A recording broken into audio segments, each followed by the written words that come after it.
ফরিদপুরে প্রবাসী বিধবা নারীর বাড়িতে সন্ত্রাসী হামলা ও লুটপাটের ঘটনা ঘটেছে। ফরিদপুর থেকে শাহিন শেখের পাঠানো তথ্য ও চিত্রে দেখুন বিস্তারিত। ফরিদপুর সদর উপজেলার মাচ্চর ইউনিয়নের জয়দেবপুর গ্রামে এক প্রবাসী বিধবা নারীর বসতবাড়িতে দুর্বৃত্তদের হামলা, লুটপাট ও ভাঙচুরের ঘটনায় পুরো এলাকায় তীব্র ক্ষোভ ও উদ্বেগের সৃষ্টি হয়েছে। প্রবাসী শিল্পী বেগমের বাড়িতে একদল স্থানীয় সন্ত্রাসী সংঘবদ্ধভাবে হামলা চালিয়ে অন্তত ৩ ভরি স্বর্ণালংকার এবং ১ লক্ষ টাকারও বেশি নগদ অর্থ লুটে নেয়। এতে তার একমাত্র বাসস্থান ধ্বংস হয়ে যায় এবং মানসিকভাবে বিপর্যস্ত হয়ে পড়েন ওই নারী। স্থানীয় সূত্রে জানা যায়, প্রবাসী শিল্পী বেগম মধ্যপ্রাচ্যের একটি দেশে কয়েক বছর কর্মরত ছিলেন। সেখানে কঠোর পরিশ্রমের মাধ্যমে সামান্য কিছু সঞ্চয় করে দেশে ফেরেন।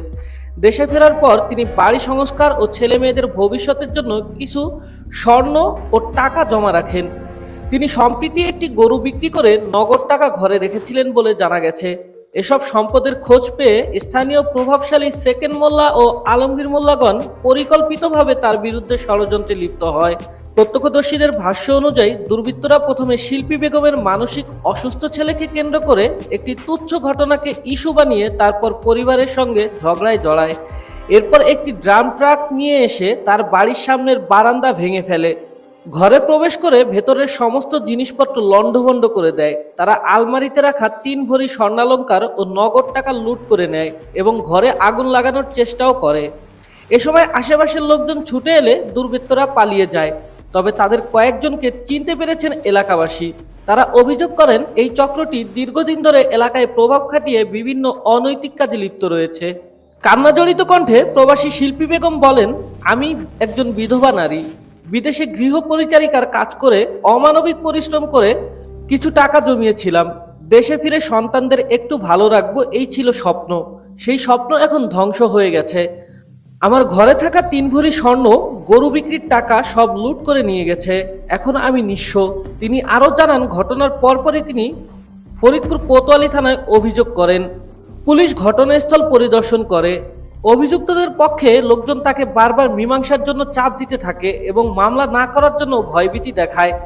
এ বিষয়ে তদন্তকারী কর্মকর্তা সাইফুল ইসলামের সঙ্গে যোগাযোগ করা হলে তিনি বলেন, আমি ঘটনাস্থল পরিদর্শন করেছি। ঊর্ধ্বতন কর্মকর্তাদের সাথে আলাপ আলোচনা করে আইনগত ব্যবস্থা নেওয়া হবে। এ ঘটনায় ক্ষুব্ধ প্রতিক্রিয়া জানিয়েছেন স্থানীয় মানবাধিকার সংগঠন ও সচেতন মহল। তারা বলেছেন, একজন বিধবা নারী যিনি জীবনের ঝুঁকি নিয়ে বিদেশে শ্রম দিয়ে যা কিছু অর্জন করেছেন তা লুট হয়ে গেল। এটা শুধু অপরাধ নয়, এটা সমাজ ও রাষ্ট্রের ব্যর্থতা। আমরা অবিলম্বে হামলাকারীদের গ্রেফতার ও ভুক্তভোগীকে যথাযথ ক্ষতিপূরণের দাবি জানাচ্ছি। এছাড়া এলাকার সাধারণ জনগণ অভিযোগ করেছেন, স্থানীয় কিছু প্রভাবশালী ব্যক্তি প্রশাসনের ছত্রছায়ায় দীর্ঘদিন ধরে এমন অপরাধ করে পার পেয়ে যাচ্ছে। একজন নারীর আর্থিক কি রাষ্ট্র শুনবে? প্রবাসী শিল্পী বেগম এখন অসহায় ও নিরাপত্তাহীনতায় ভুগছেন। তিনি প্রশাসনের কাছে দ্রুত মামলা রেকর্ড, লুণ্ঠিত সম্পদ উদ্ধার, দোষীদের গ্রেফতার এবং ক্ষতিপূরণের দাবি করেছেন। এখন দেখার বিষয়, এই ঘটনায় প্রশাসন কতটা দ্রুত ও কার্যকর ব্যবস্থা নেয় এবং ভুক্তভোগীর ন্যায় বিচার কতটা নিশ্চিত করে। আমি একজন বিদেশি প্রবাসী। আমার নাম শিল্পী, বাড়ি জয়দেবপুর। আমি আমার ছেলের সাথে আলমগীরের বেজাল হয়েছে। বেজাল হলে পরে একটু হাতাহাতি হয়েছে। ওর জন্য আলমগীর ফোন করে ওর ছেলের ড্রাম ট্রাক নিয়ে এসে আমার এই যে ঘর পিছনে দেখাই চলছে, আমার ঘর বাড়ি ড্রাম ট্রাক দিয়ে ভেঙে দিছে। ওর চাচা সেকেন্ড মোল্লা, আন্ন মোল্লা, জালাল মোল্লা এরা বলছে ওই জায়গা দ্বারা ঘর বাড়ি ভেঙে চুরে পুরো আগুন ধরা দে, আমরা আছি, আমাকে টাকা পয়সা যা লাগে সব দিব, তোরা এই কর। এগুলো ই করলে পারো ও গাড়ি নিয়ে আসে সারে ড্রাম ট্রাক ব্যাগে দিয়ে আমার এই যে ঘর বাড়ি ভাঙছে। ঘরের ভিতরে যে আমার ছেলেরে মারছে, আমার সুকেশ ভাঙে আমি বিদেশ থেকে সোনা আনছি 3 ভরি, হার আছে, একটা একজোড়া কানের দুল আছে, 2টা রুলি আছে, 1,65,000 টাকা আছে ছিল। এগুলো সুকেশ ভাঙে আপনারা ঘরের ভিতরে যা দেখেন ভাঙে চুরে সব নিয়ে গেছে আর মারিয়ে ধরে থুয়ে গেছে। বাড়ি কেউ ছিল না, 2টা মহিলা খালি ছিল, আমার বউডারেও মারছে ধরে ওরা সবাই মিলে। তারপরে আমি এর বিচার চাই, সূক্ষ্ম বিচার চাই। এই যে থানায় গেছিলাম, থানায় যাওয়া অভিযোগ করছি। থানায়তে আমারে কয় যে মিশে যান, মিশে যান, কোনো করা লাগবে না, কোনো আপোষ করা লাগবে না। আমার ঘরটা করছে, আমি থাকবো কোথায়? আপনারা আছেন, সবাই আছেন, সবার কাছে সূক্ষ্ম বিচার যেটা সেটাই চাই। সবাই এটাই করবেন। থানায় মামলা করবার কিছু অভিযোগ নিয়ে গেছি, থানায় আমার মামলা নেয় নাই। আপনারা আছেন, আপনারা এটার বিচার করবেন।